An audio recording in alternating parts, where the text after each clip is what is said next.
Thank you, Mary, and hi, folks. Welcome to The Voice from New York and to Pennsylvania. Happy to join you. We did this, as Mary said, this Pennsylvania state poll. We interviewed 1,277 adults throughout the state from June 3rd through June 6th. The margin of error for the entire sample is plus or minus 3.5. The subgroup of registered voters, there are 1,181 of them, and the margin of error for them is plus or minus 3.6. The reason to go into Pennsylvania was twofold. We're doing battleground states across the country. Yesterday we did Ohio. Today we were talking about Pennsylvania, and as I say, it was twofold. Clearly, the presidential race in Pennsylvania is absolutely essential and may very well hold the key to success and for the keys to 1600 Pennsylvania Avenue for the next 4 years. In 2016, Donald Trump carried Pennsylvania, breaking the blue wall that the Democrats thought they had erected by roughly 0.7%, less than 1% of the vote.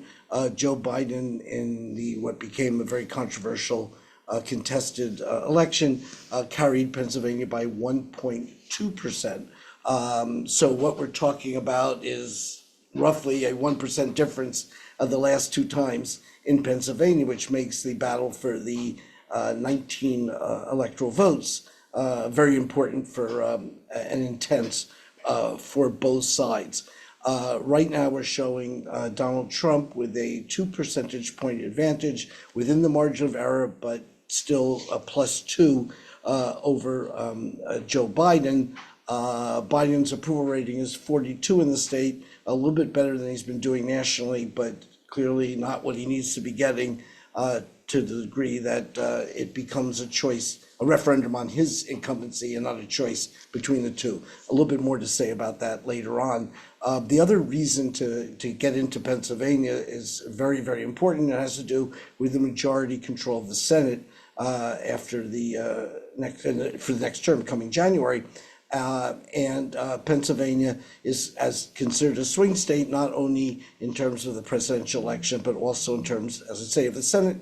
And what we're seeing right now is incumbent Casey with a +6 percentage point advantage over David McCormick, the Republican challenger. That is a decent lead for the Democrat in terms of they're hoping to hold on to that seat and where there's one incumbent of many around the country who's considered vulnerable. This suggests that he's doing certainly better than Joe Biden is, and looks like he may be on his way to holding on to that seat for the Democrats. I should add that he's getting the advantage he has right now, Casey does, in Pennsylvania is roughly half what he won by last time, but that was a double-digit win, and 6 points, if he can hold on to that, is obviously more than adequate to do so. The fact that you have a Republican marginally ahead and a Democrat for president and a Democrat with a single-digit lead in the Senate race suggests that what we may be seeing, as we have been seeing in other states around the country, the reintroduction into American politics of some split ticket voting. From 1920, when the popular vote for Senate was was initiated, through up until 2016, there were always contests where Democrats would win the White House in a state, but a Republican would win the Senate, or vice versa. The Republican would carry that state for the White House, and the Democrat would hold on to a seat for the Senate. But what we're seeing here, as we did in Ohio yesterday, is a split outcome. So you have Donald Trump with a narrow advantage, but the Democrat also. And the reason for that, more than anything, probably is because of the fact that 7% of Donald Trump's support goes to Casey and only 2% of Biden's goes to McCormick. So the Democrat is doing, by a difference of 5 percentage points, better for Senate by drawing off from the Donald Trump vote than the Republican Senate candidate is for drawing off from the Biden vote. And as I say, this hasn't happened with it was the case until 2016, where we had a lot of mixed types. And in 2016, it was a perfect relationship. Wherever Hillary Clinton carried the Democrats, also carried the Senate, and wherever Donald Trump carried the state for the Republicans, the Republican also won the Senate. In 2020, it was the same, even pattern, evenly divided pattern, with the exception of Maine, where Susan Collins, the Republican, won, and Joe Biden carried it. But what we're seeing for this election cycle is perhaps a return to the politics we've observed from throughout our history and up until 2016, namely being that there could be some mixed types again, with Democrats and Republicans doing differently than the presidential candidates were having. Now, one of the reasons Joe Biden is scrambling right now in Pennsylvania to secure those electoral votes has to do with several groupings. One, the independents. 4 years ago, he carried independents in the state by 8 points. He's now trailing by 2. In terms of the African American vote, the black vote, he had a huge, better than 80% advantage over Donald Trump 4 years ago, still carrying black voters by a huge margin, but much less at 45% than it was 4 years ago. We also see a difference in age. Joe Biden, in terms of the people 45 years of age or younger, in 2016 Hillary, I'll get this right. Joe Biden carried it in 2020 by 24 votes, and now is only carrying that age group, the younger age group, by 2 percentage points. So it's not unusual right now in our politics to be seeing in this state, as we are in other states, that Joe Biden is running weaker among independents, among young folks, and among black voters than he had 4 years ago. And that's why right now the numbers are slightly going against him and towards Donald Trump. A couple other points, and then I'll take any questions that you might have. One of the things that we're seeing in this poll is that 2020 hindsight is not 2020 in the case of recall. And in fact, although Donald Trump's approval rating was very low when he left office, a majority of people, 54%, think their families were better off during the Trump years, and only 43% think their families were better off now during the Biden years. So the recall of the Trump administration is much more positive than people had at that point in time. And in fact, nationally, when he left office, his approval rating was only 34%. And depending on different measures, in the mid to upper 30s. But he wasn't doing well when he left office. And right now, the recall on not only for families, but for the nation as a whole, people see his numbers as being more superior than they do for Joe Biden's current time in office. Comment on the Senate race, I would say just that one of the things to look for, although Casey is favorably perceived, 37% of adults do not have enough knowledge about McCormick to have an opinion on him. So he is still, lacking lots of definition. How those 37 go may determine whether this race gets closer for the Senate or widens, depending on, as I say, perhaps more about the unknown qualities of McCormick than the image that Casey has right now, which, as I say, is positive. One other comment to watch for down the road is whether some people, who have an unfavorable opinion of both Biden and Trump, what they do, the so-called double haters.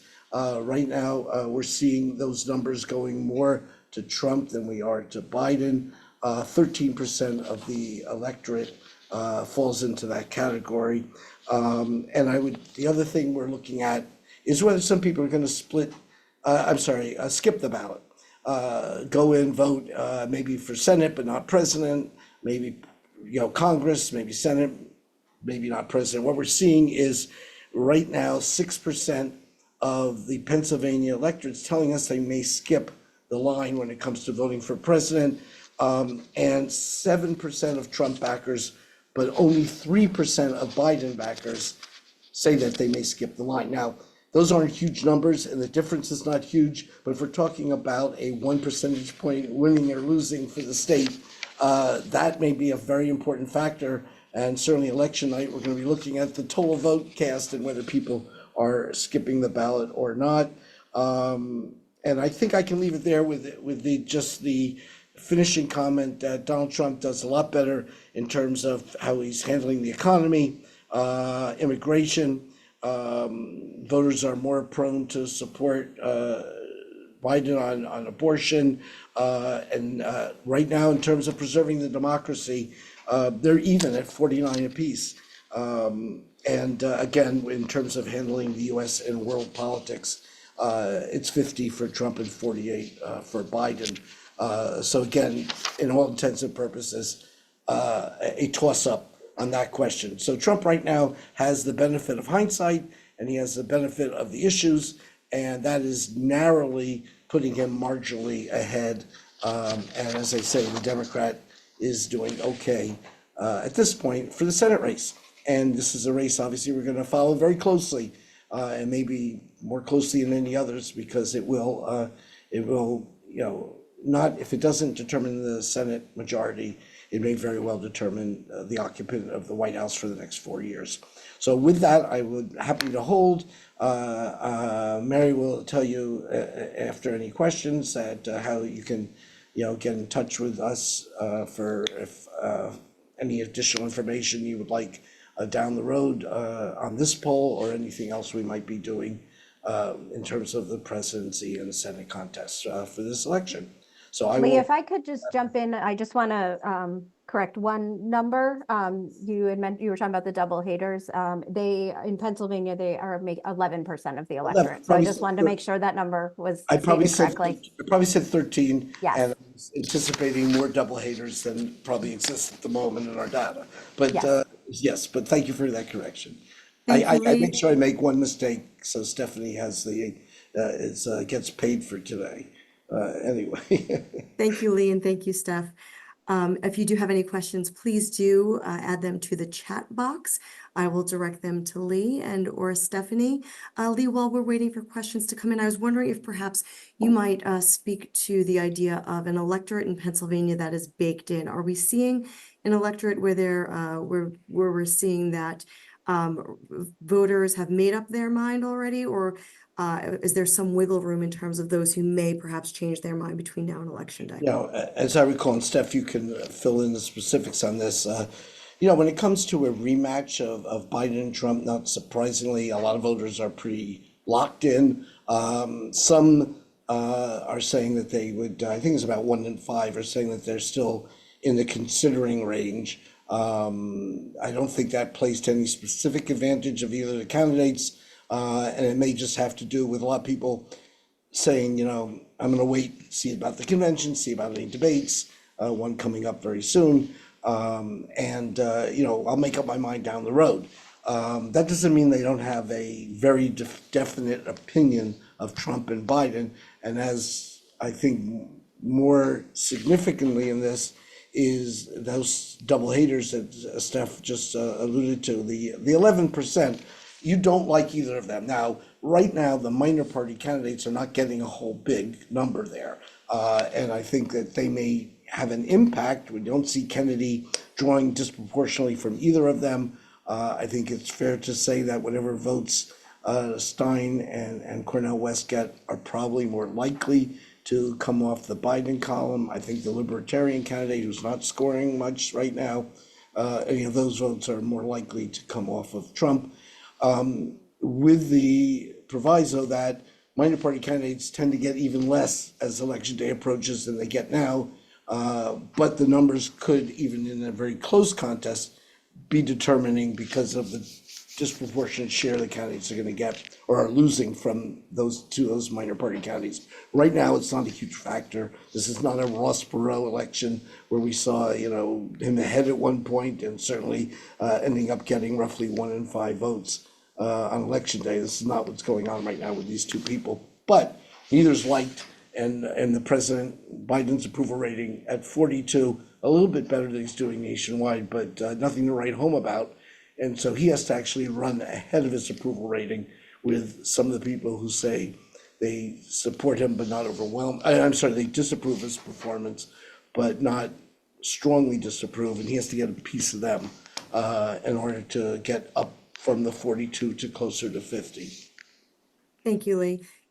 And once again, if you do have any questions, please do add them to the chat box. We'll just give it one more moment before we wrap it up for today. But in advance of that, links to the full results of this Pennsylvania survey, along with our contact information, were emailed out to you earlier this morning. If you do have any questions or would like to request a follow-up one-on-one interview with Lee, please feel free to reach out to me. My email address is mary.griffith@marist.edu. And I will add that now to the chat box. Okay, and we will be back to Pennsylvania not too long from now because it is going to be pivotal, as I say, both for the Senate and the White House.